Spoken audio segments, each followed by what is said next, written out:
উনি কথা দিয়েছিলেন ভোটের আগে সভামঞ্চ থেকে বলেছিল সন্দেশখালী যাবেন। সন্দেশখালীর মানুষকে তিনি কথা দিয়েছেন, কথা রেখেছেন এবং আমার মনে হয় একমাত্র মুখ্যমন্ত্রী মমতা বন্দ্যোপাধ্যায় তিনি যা কথা দেন, কথা রাখেন।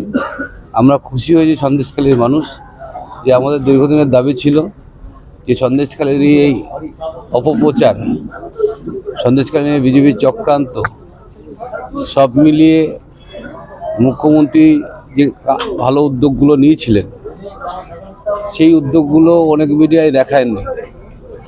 এখানে যে জমিগুলো বেদখল ছিল, মানুষ ফিশারির নাম করে লিচের টাকা দিচ্ছিল না, সেগুলো সব পুনরুদ্ধার করে মুখ্যমন্ত্রী সরকারিভাবে সেগুলো ফেরত দিয়েছেন এবং এই জন্য সন্দেশখালীর মানুষ মুখ্যমন্ত্রীর কাছে কৃতজ্ঞ।